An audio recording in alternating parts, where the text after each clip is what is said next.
Monetary policy committee म्हणजेच M-P-C ही भारतीय reserve बँकेमधील एक महत्त्वाची समिती असून देशातील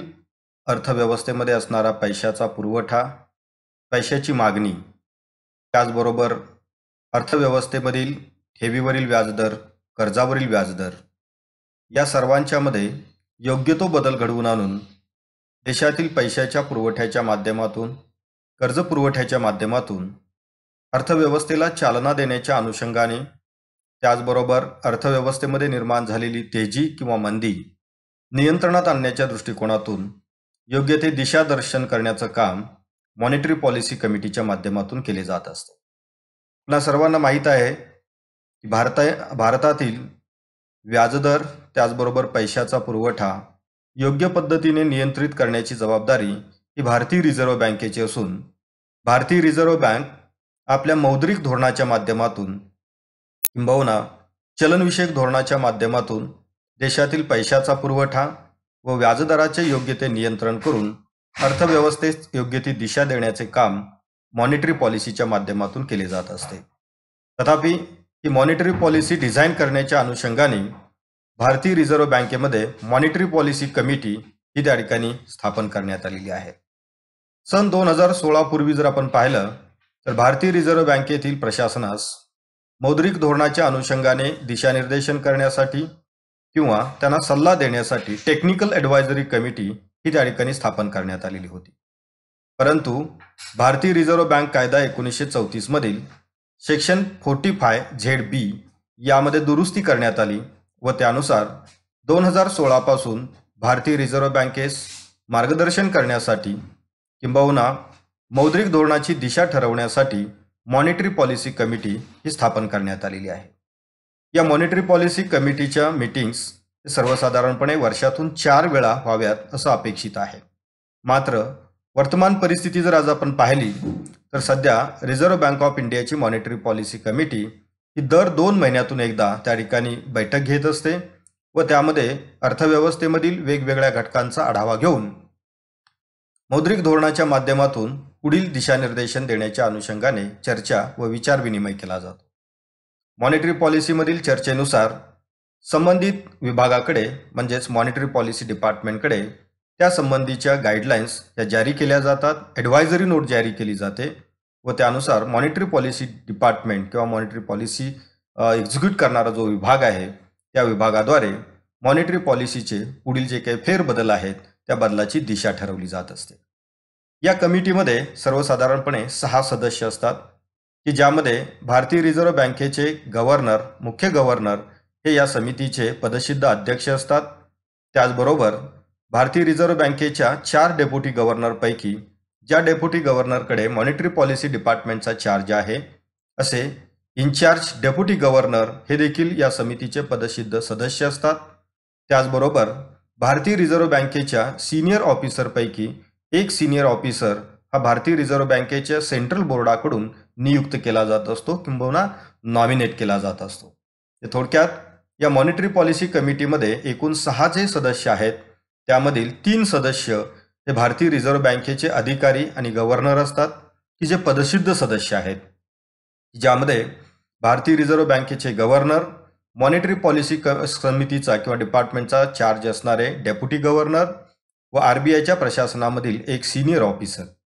त्याचबरोबर अकॅडमिशियन किंवा रिसर्च इन्स्टिट्यूटमधील 2 सदस्य यामध्ये त्या ठिकाणी समाविष्ट केलेले असतात की ज्यामध्ये सध्या जर आपण पाहिलं तर यामध्ये प्रोफेसर असीमा गोयल की ज्या त्या ठिकाणी Indira Gandhi institute of development research, त्याचबरोबर प्रोफेसर जयंत वर्मा जे Indian institute of management Ahmedabad या संस्थेतील त्या ठिकाणी संशोधक आहेत. पॉलिसी अनालिस्ट म्हणून त्या ठिकाणी अत्यंत महत्त्वाची भूमिका पार पाडणारी ही व्यक्ती असून की त्यांचा देखील समावेश मॉनिटरी पॉलिसी कमिटीमध्ये हा करण्यात आलेला आहे. त्याचबरोबर त्या ठिकाणी doctor Bhide, national council of applied economic research new Delhi यांचा देखील समावेश या कमिटीमध्ये करण्यात आलेला आहे. म्हणजेच त्या ठिकाणी भारतीय रिझर्व्ह बँकेच्या प्रशासनामधील 3 अधिकारी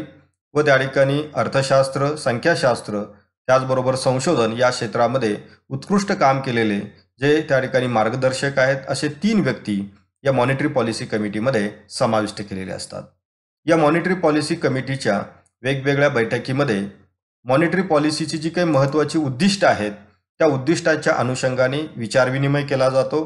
की ज्यामध्ये आपल्याला माहीत असणारी मॉनिटरी पॉलिसीची जी काही नॉर्मल ऑब्जेक्टिव्ज आहेत किंवा ज्याला आपण ब्रॉड ऑब्जेक्टिव्ज असं आपण म्हणू शकतो, की ज्यामध्ये फुल एम्प्लॉयमेंट अचीव्ह करण्याच्या अनुषंगाने, अर्थव्यवस्थेमध्ये प्राईस स्टॅबिलिटी आणण्याच्या अनुषंगाने, त्याचबरोबर पैशाचा पुरवठा हा तटस्थ ठेवण्याच्या अनुषंगाने, देशाच्या चलनाचा विनिमय दर जे रेट ऑफ एक्सचेंज जो आहे त्याच्यामध्ये स्टॅबिलिटी आणण्याच्या अनुषंगाने आणि ओव्हरऑल देशाचा आर्थिक विकास घडवून आणण्याच्या अनुषंगाने मॉनिटरी पॉलिसीचे त्या ठिकाणी फ्रेमवर्क हे तयार केले जात असते.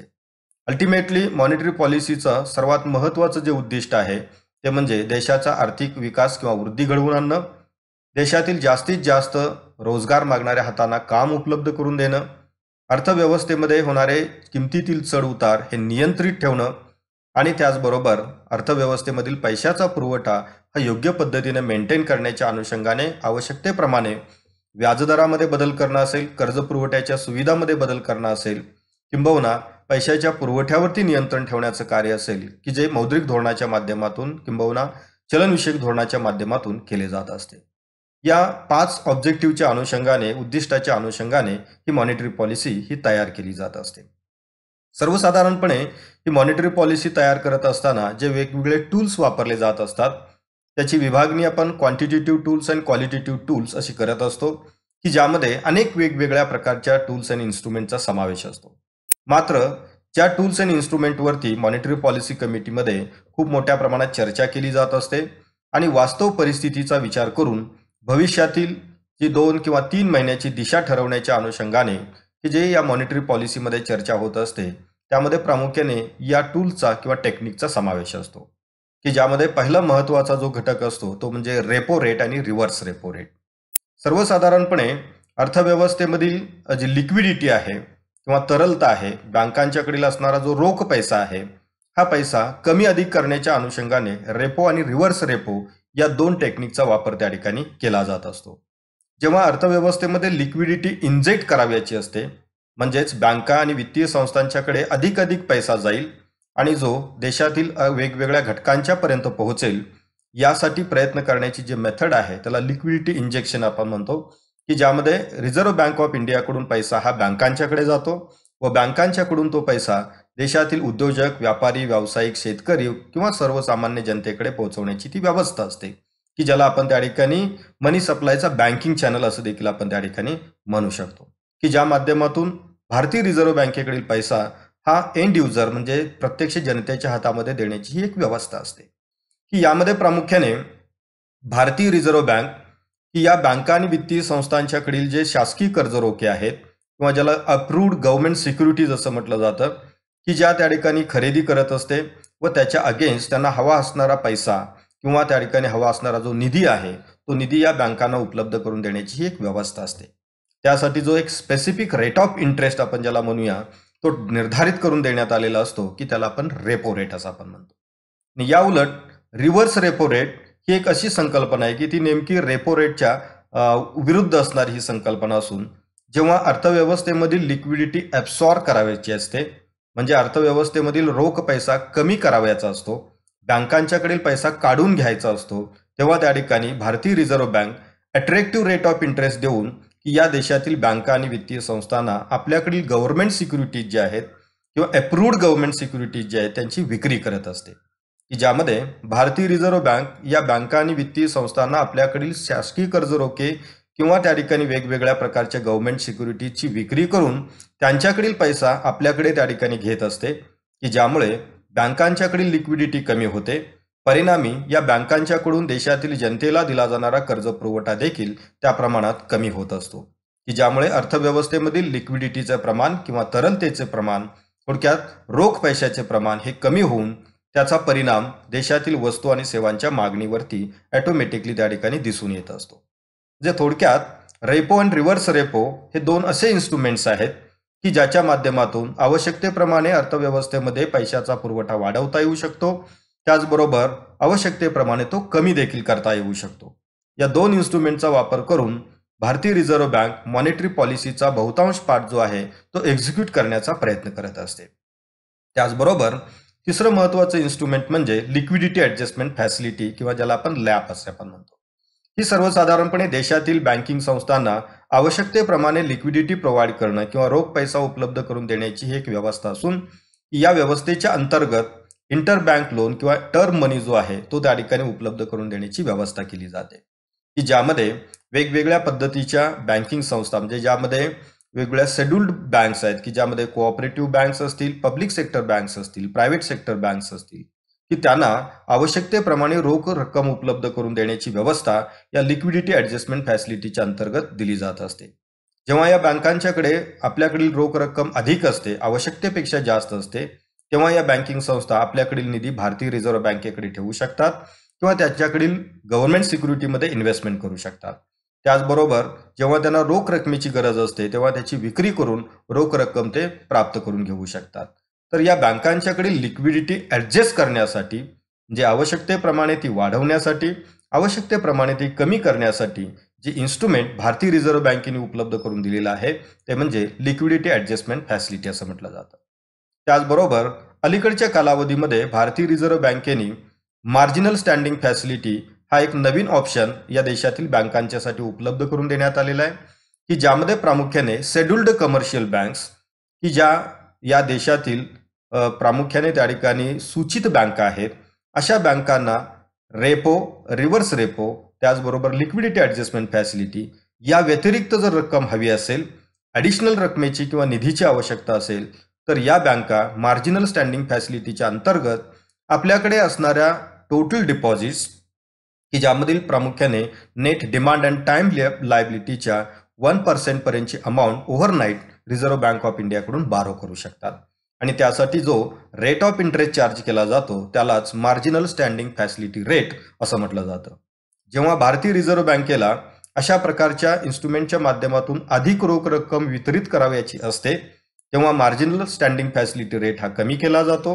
आणि जेव्हा त्या ठिकाणी अशा प्रकारचा जो काही कर्ज पुरवठा किंवा निधीचा पुरवठा जो आहे तो कमी करावयाचा असतो तेव्हा मार्जिनल स्टँडिंग फॅसिलिटी रेट हा वाढवला जात असतो. ज्या आवश्यकतेप्रमाणे MSF मध्ये वाढ किंवा घट करून अर्थव्यवस्थेमधील पैशाचा पुरवठा हा नियंत्रित करण्याचा प्रयत्न भारतीय रिझर्व्ह बँक करत असते. त्याचबरोबर जे ट्रॅडिशनल इन्स्ट्रुमेंट म्हणून ज्याचा उल्लेख आपण करू शकतो की ज्यामध्ये बँक रेटचा उल्लेख करता येईल. बँक रेट हे त्या ठिकाणी भारतीय रिझर्व्ह बँक ऑफ इंडिया कायदा 1934 मधील सेक्शन 49 नुसार सुरू करण्यात आलेलं हे इन्स्ट्रुमेंट असून या इन्स्ट्रुमेंटचा उपयोग भारतीय रिझर्व्ह बँक या देशातील शेड्युल्ड कमर्शियल बँक्स व शेड्युल्ड कोऑपरेटिव्ह बँकांना लोन देण्यासाठी म्हणजे कर्जपुरवठा करण्यासाठी जो व्याजदर आकारते त्या व्याजदरास बँक रेट असं म्हटलं जातं. थोडक्यात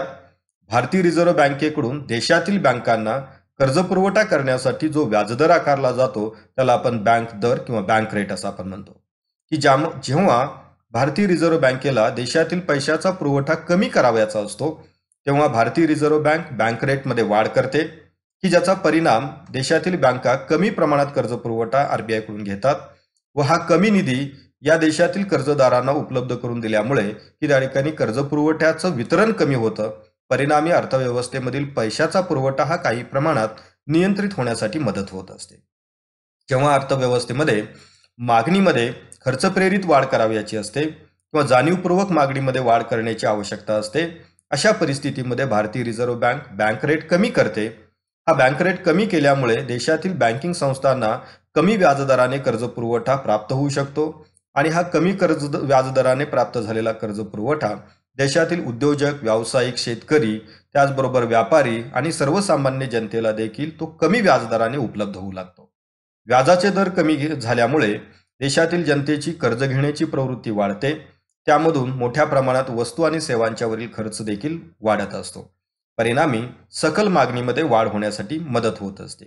म्हणजेच अर्थव्यवस्थेमधील नेमकी परिस्थिती लक्षात घेऊन बँक दरामध्ये वाढ करावयाची किंवा घट करावयाची याबाबतचा निर्णय मॉनिटरी पॉलिसी कमिटीच्या माध्यमातून सूचित केला जात असतो व त्याप्रमाणे मॉनिटरी पॉलिसी डिपार्टमेंट आपली मॉनिटरी पॉलिसी जी आहे ती डिझाईन करत असते.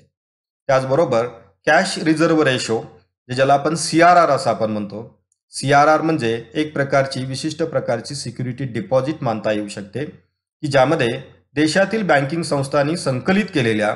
मागणी ठेवी आणि मुदत ठेवीच्या ज्या काही निव्वळ रकमा या बँकिंग संस्थांच्याकडे आहेत की ज्याला आपण net demand and time liability म्हणजेच NDTL असे आपण म्हणतो, या बँकिंग संस्थांच्याकडे असणाऱ्या या नेट डिमांड अँड टाइम लायबिलिटीच्या विशिष्ट टक्के रक्कम ही त्या ठिकाणी या बँकांना भारतीय रिझर्व्ह बँकेच्या करंट अकाउंटमध्ये सिक्युरिटी डिपॉझिट म्हणून ठेवावे लागत असतात. सर्वसाधारणपणे भारतीय रिझर्व्ह बँकेच्या प्रथेप्रमाणे CRR account he state bank of इंडियामध्ये असतात व या स्टेट बँक ऑफ इंडियामध्ये ओपन केलेल्या या बँकांच्या करंट अकाउंटमध्ये या CRRची रक्कम ही त्या ठिकाणी दररोज ॲडजस्टमेंट करून त्या ठिकाणी जमा केली जात असते. कारण डिमांड अँड टाइम लायबिलिटीज हा एक असा भाग असतो की ज्यामध्ये रोज वाढ किंवा घट होत असते. जेव्हा त्या ठिकाणी बँकांच्याकडे NDTL मध्ये वाढ होते तेव्हा करंट अकाउंटमधील CRRची रक्कम प्रपोर्शनेट त्या ठिकाणी वाढवली जाते आणि जेव्हा NDTL कमी होत असतात तेव्हा CRRची रक्कम कमी करता येऊ शकते. परंतु सर्वसाधारणपणे प्रत्येक बँका आपल्या CRR अकाउंटमध्ये अधिकची रक्कम मेंटेन करण्याचा प्रयत्न करत असतात. याचं महत्त्वाचं कारण म्हणजे जर त्या ठिकाणी CRR अकाउंट हे जर डिफॉल्ट झालं किंवा त्यामध्ये आवश्यकतेपेक्षा कमी रक्कम जर CRR अकाउंटमध्ये राहिलेली असेल तर त्या ठिकाणी बँकांना RBI कडून फाईन चार्ज केला जातो आणि त्यामुळे सर्वसाधारणपणे या बँकिंग संस्था आपल्या CRR अकाउंटमध्ये थोडीशी सरप्लस रक्कम शिल्लक राहील अशा प्रकारची व्यवस्था करत असतात. परंतु मित्रांनो, CRR हे त्या ठिकाणी मॉनिटरी पॉलिसीचं टूल म्हणून हे त्या ठिकाणी फार पूर्वीपासून रिझर्व्ह बँक ऑफ इंडियाच्या स्थापनेपासून हे वापरलं जात आहे. की याचा उपयोग जर आपण पाहिला तर जेव्हा त्या ठिकाणी एखाद्या बँकेकडे net demand and time liability ह्या 100 कोटी रुपयाच्या असतील तेव्हा सध्याच्या दरानुसार 3% CRR म्हणजेच 3 कोटी रुपये हे या अकाउंटमध्ये ठेवावे लागतात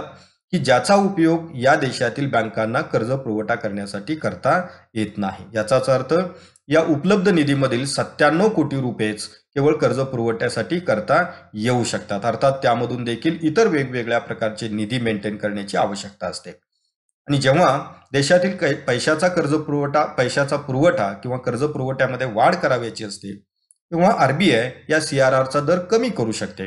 म्हणजे जर हा रेट त्या ठिकाणी 2% केला तर बँकांनी संकलित केलेल्या 100 कोटी रुपयामधील 2 कोटी रुपये हे CRR मध्ये ठेवावे लागतील आणि उर्वरित 98 कोटी रुपयाचा वापर बँकांना इतर कर्ज पुरवठा आणि अन्य कारणासाठी करता येऊ शकतो. तर या उलट परिस्थितीमध्ये हा CRR वाढवला जातो आणि पैशाचा पुरवठा नियंत्रित करण्याचा प्रयत्न केला जात असतो.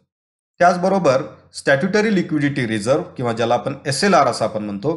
की जो त्या ठिकाणी सध्या 18.15% इतका आहे. याचा अर्थ असा होतो की बँकिंग संस्थांनी संकलित केलेल्या नेट डिमांड अँड टाइम लायबिलिटीच्या 18% रक्कम ही त्यांनी स्वतःकडे रोख स्वरूपात किंवा तरल असणाऱ्या शासकीय सिक्युरिटीजमध्ये किंवा गोल्डच्या फॉर्ममध्ये स्वतःकडे धारण करणं आवश्यक आहे. स्टॅट्युटरी लिक्विडिटी रिझर्व्हचा हा मुख्य हेतू हा असतो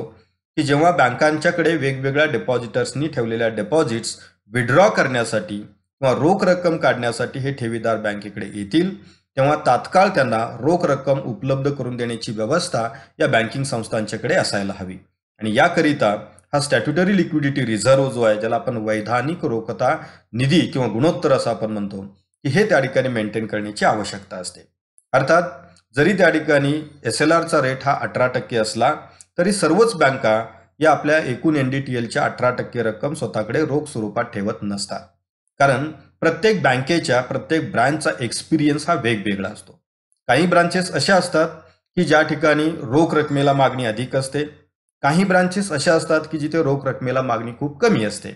आवश्यकतेनुसार त्या ठिकाणी 18% पर्यंतची रोख रक्कम बाळगण्याचा अधिकार या ठिकाणी बँकांना असतो. अर्थात NDTLच्या विशिष्ट दराने SLR मेंटेन करणं हे मॅन्डेटरी आहे.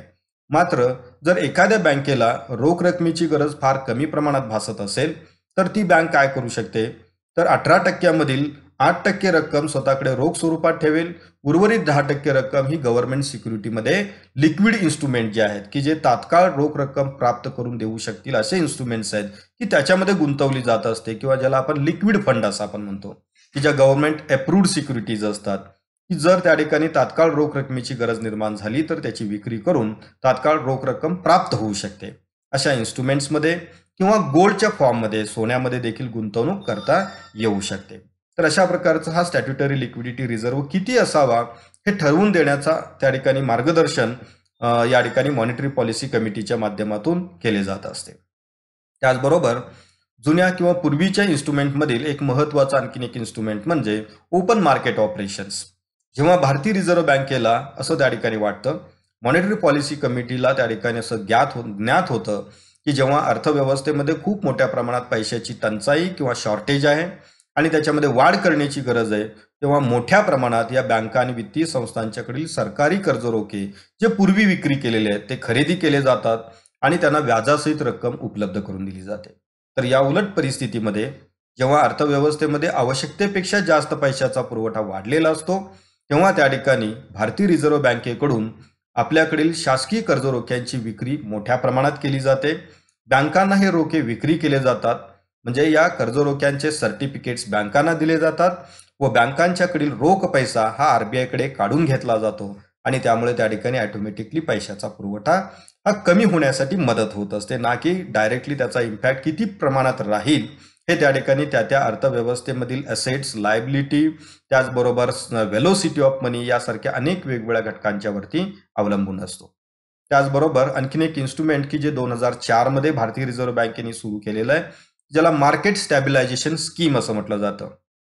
ऍक्च्युअली ही देखील त्या ठिकाणी रेपो आणि रिव्हर्स रेपोच्या बेसवरती असणारी ही त्या ठिकाणी सिस्टम आहे की ज्याच्यामध्ये प्रामुख्याने शॉर्ट डेटेड गव्हर्नमेंट सिक्युरिटीज आणि ट्रेझरी बिलची खरेदी विक्री करून अर्थव्यवस्थेमधील रोखतेचं प्रमाण, रोख पैशाचं प्रमाण हे आवश्यकतेप्रमाणे मेंटेन करण्याचा प्रयत्न भारतीय रिझर्व्ह बँक करत असते. अर्थात अशा प्रकारची स्कीम किती प्रमाणात, किती व्यापक प्रमाणात राबवायची याबद्दलचं मार्गदर्शन किंवा दिशादर्शन हे प्रामुख्याने मॉनिटरी पॉलिसी कमिटी ही त्या ठिकाणी करत असते. जे या वेगवेगळ्या टूल्सवरती काम करण्यासाठी याचा वापर किती प्रमाणात करायचा, याचे दर किती वाढवायचे किंवा किती कमी करावयाचे याबाबतचा योग्य तो अभ्यासपूर्ण निर्णय घेण्यासाठी मॉनिटरी पॉलिसी त्या ठिकाणी काम करत असते. मात्र 2016 पूर्वी हे संपूर्ण अधिकार, हे सोल पॉवर्स ज्या होत्या त्या भारतीय रिझर्व्ह बँकेच्या गव्हर्नरला प्राप्त झालेल्या होत्या आणि त्यामुळे यापूर्वी अनेक वेळा आपण पाहिलेलं असेल की भारतीय रिझर्व्ह बँकेचे गव्हर्नर आणि त्याचबरोबर वित्तमंत्री किंवा देशाचे पंतप्रधान यांच्यामध्ये अनेक वेगवेगळ्या कॉन्फ्लिक्ट देखील आपण पाहिलेले आहेत, जसे की डी सुब्बाराव यांच्या कालावधीमध्ये देखील आपण या काही गोष्टी अनुभवलेल्या आहेत. कारण 2016 पूर्वी या सर्व दरांच्या मध्ये बदल करण्याच्या सोल पॉवर्स या आरबीआयच्या गव्हर्नरला असल्यामुळे की ते त्या ठिकाणी जो निर्णय घेत होते तो त्या ठिकाणी सर्वांनाच पटेल अशा प्रकारची परिस्थिती त्यावेळेला नव्हती. अशी अनेक उदाहरणं आपल्याला सांगता येतील. मात्र या परिस्थितीवरती कुठेतरी सोल्युशन काढण्याच्या अनुषंगाने 2016 मध्ये भारतीय रिझर्व्ह बँकेचा जो कायदा आहे त्या कायद्यामध्ये दुरुस्ती करण्यात आली आणि त्यानुसार मॉनिटरी पॉलिसी कमिटी एक स्वतंत्र कमिटी त्या ठिकाणी स्थापन करण्याचा निर्णय घेण्यात आला व ही कमिटी प्रत्येक 2 महिन्यातून एकदा की त्या ठिकाणी कमिटीची मीटिंग घेतली जात असते. त्यामध्ये अर्थव्यवस्थेचा आढावा घेतला जातो आणि पुढील जी काही दिशा आहे ती दिशा नेमकी काय असावी या संदर्भात शिफारशी या समितीच्या माध्यमातून केल्या जात असतात. मला वाटतं या विवेचनावरून आपणास भारतीय रिझर्व्ह बँकेची मॉनिटरी पॉलिसी डिझाईन करणारी किंबहुना त्यासाठी आवश्यक ते फ्रेमवर्क तयार करून देणारी ही जी मॉनिटरी पॉलिसी कमिटी आहे ती नेमकी काय असते, त्यामध्ये कोणते सदस्य असतात व ही मॉनिटरी पॉलिसी नेमकी कोणत्या प्रकारच्या घटकांच्यावरती चर्चा करत असते, दिशानिर्देश करत असते याविषयीची माहिती आपणास मिळालेली असेल. धन्यवाद.